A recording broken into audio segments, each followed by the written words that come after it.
안녕하세요. 말씀 묵상의 이광재 목사입니다. 오늘 말씀은 아비멜렉이 왕이 된 것에 대해서 70명의 여룻발의 아들들 중에서 막내 아들 요담이 가까스로 도망을 쳤는데요. 오늘 그 요담이 아비멜렉이 왕이 된 것에 대해서 우화를 통해서 비판하고 있는 그런 내용들을 봅니다.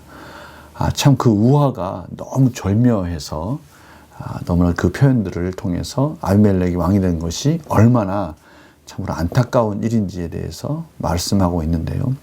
또 오늘 말씀을 통해서 저희들에게 주시는 하나님의 메시지에 대해서 같이 묵상하는 시간 갖도록 하겠습니다. 제가 기도하고 시작하겠습니다. 하나님 아버지 감사합니다. 오늘도 하나님께서 귀한 말씀을 허락해 주셨습니다. 이 말씀 통해서 저희들 삶 속에서 정말 하나님의 뜻 가운데 저희들이 놓치고 있는 것, 또 우둔하게 아직도 포기하지 못하고 있는 것, 이런 것들에 대한 자각을 하게 하여 주셔서 참으로 결단하는 그러한 시간들이 될 수 있도록 인도하여 주시옵소서. 감사드리며 예수님의 이름으로 기도드립니다. 아멘. 사사기 9장 7절에서 15절 말씀을 봉독하도록 하겠습니다. 사람들이 요담에게 그 일을 알림해 요담이 그리심산 꼭대기로 가서 서서 그의 목소리를 높여 그들에게 외쳐 이르되 세겜 사람들아 내 말을 들으라. 그리하여 하나님이 너희의 말을 들으시리라. 하루는 나무들이 나가서 기름을 부어 자신들 위에 왕으로 삼으려 하여 감람나무에게 이르되 너는 우리 위에 왕이 되라 하매 감람나무가 그들에게 이르되 내게 있는 나의 기름은 하나님과 사람을 영화롭게 하니 내가 어찌 그것을 버리고 가서 나무들 위에 우쭐대리요 한지라.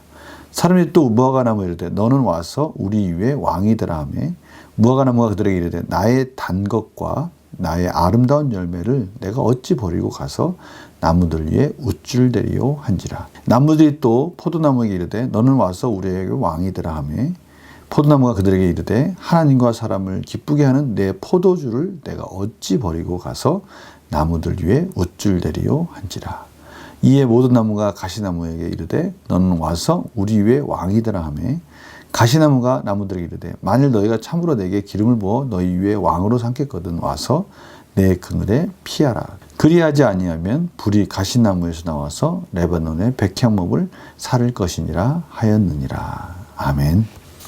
오늘 본문을 보니까요, 요담이 그림심산에 가서 아비멜렉이 왕이 된 상황을 우화로서 말을 하는 장면이 연출되고 있습니다. 이 그림심산 하면 여호수아가 가나안 땅에 들어와서 축복과 저주를 선포한 두 산 중에 이 축복을 선포한 산입니다.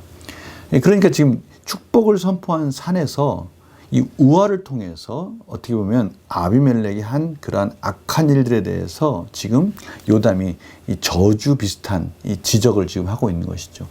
비꼬듯이 지금 아비멜렉이 왕이 된 상황이 얼마나 지금 우스꽝스러운 상황인지를 우화를 통해서 말하고 있는 것이죠. 두 가지 의미가 있을 것 같아요. 축복을 선포하는 산에서 과연 요담이 무슨 말을 할까? 귀를 기울이겠죠. 그런데 그 귀를 기울이는 그 백성들에게 우화를 통해서 지금 자신들이 하고 있는 일들이 얼마나 하나님 보시기에 참 어리석은 행동인지를 지금 우화를 통해서 말하고 있는 이러한 효과를 지금 요담이 만들어가고 있는 것이죠. 그 내용이 뭡니까? 오늘 보니까요, 나무들을 통해서 그것을 표현하고 있어요. 첫 번째는 감람나무가 나옵니다. 감람나무에게 왕이 되어달라고 했더니 오늘 보니까요, 하나님과 사람을 영화롭게 한다. 나는 그것으로 만족한다. 그러면서 지금 아비멜렉을 비꼬는 말을 합니다. 나무들 위에 우쭐대리요. 내가 할 일이 있고 나는 그것으로 만족한데 내가 굳이 왕이 돼서 우쭐댈 필요가 있겠느냐. 그럼 이 말은 지금 아비멜렉이 자격 없는 자가 왕이 돼서 우쭐대고 있는 모습을 지금 비꼬듯이 표현하고 있는 것이죠.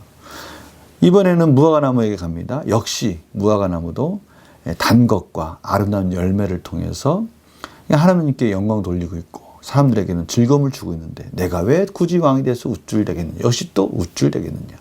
계속해서 지금 아비멜렉을 비판하고 있습니다. 또 포도나무에게 갑니다. 역시 포도나무도 마찬가지죠. 포도나무는 그 포도주를 통해서 사람들에게 기쁨을 주는 것으로 나는 만족한다. 이렇게 하면서 역시 내가 왕이 돼서 우쭐댈 필요가 있겠느냐.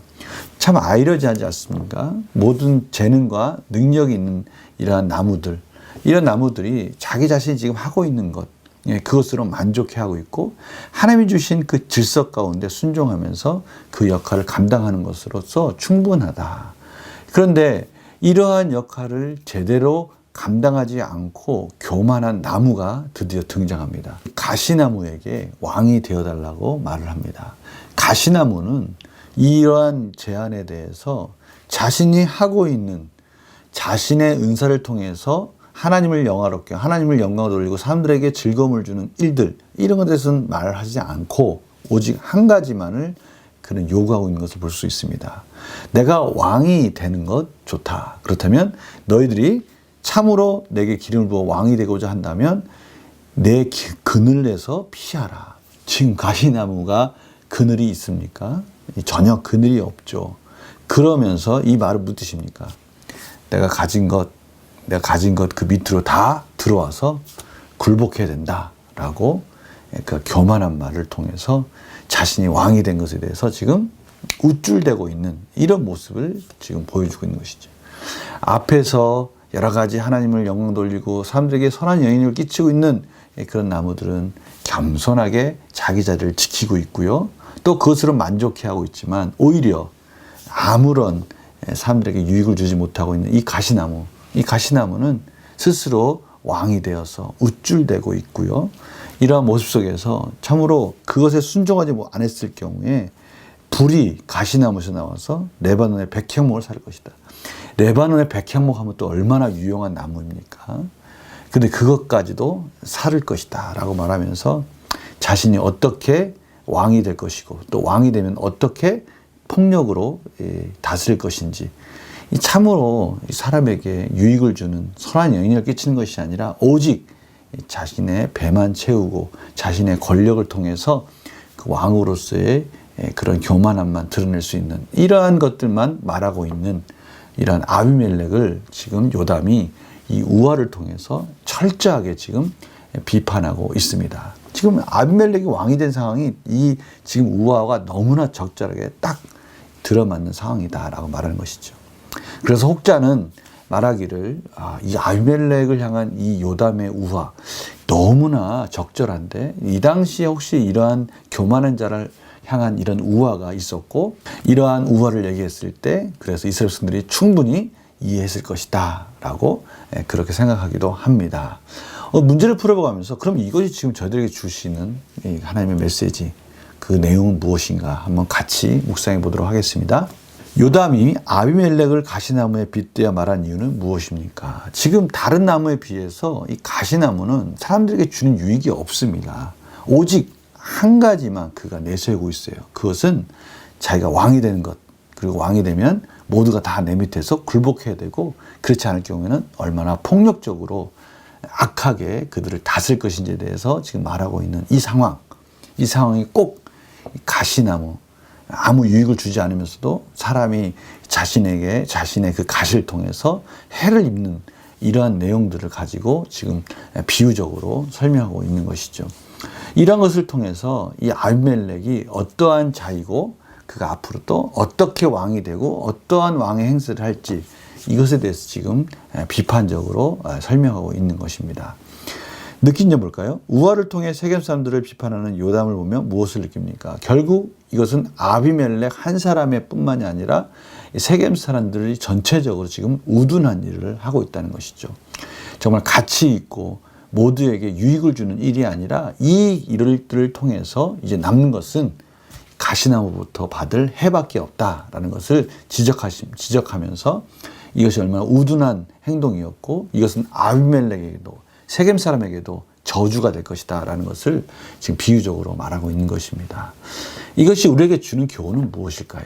사사기에서 기드온이 남긴 이 쓴뿌리, 이 교만, 왕이 되고자 하는 것, 하나님의 자리, 하나님의 질서를 무시하고 자족하지 못하는 마음들, 이것들이 지금 철저하게 가시나무가 되어서 어떻게 사람들에게 해를 주는지 이것들을 지금 보여주고 있습니다. 저희들은 이 말씀을 통해서 우리 스스로를 좀 바라봤으면 좋겠어요. 저희들은 혹시 가시나무가 되어 있지는 않은지, 남에게 해를 주는 내 교만과 나의 분수에 넘는 그런 욕심 때문에 나도 힘들고 다른 사람들에게도 힘들게 하고 있는 그런 일들이 일어나고 있지는 않은지, 아니면 감람나무나 포도나무나 이 무화과처럼 하나님께도 영광이고 다른 사람들에게도 선한 영향력과 공동체를 살리는 그런 맡은 자라서 지금 최선을 다하고 있는 삶을 살고 있는지, 우리가 이런 것들을 좀 대조적으로 비교하면서 우리 삶에 정말 하나님 기뻐하신 열매를 통해서 하나님 사랑, 이웃 사랑이 주렁주렁 맺어지는 그런 삶이 되기를 원합니다. 가시나무가 되어서는 참으로 안타까운 인생이 되어서는 안 되겠죠. 우리 스스로를 한번 돌아보는 그러한 시간 되었으면 합니다. 제가 이런 말씀을 전할 때마다 깨닫는 것은 정말 하나님의 은혜가 필요한 것 같아요. 첫 번째 하나님의 은혜는 우리 스스로를 바라볼 수 있는 그런 눈이 필요하겠죠.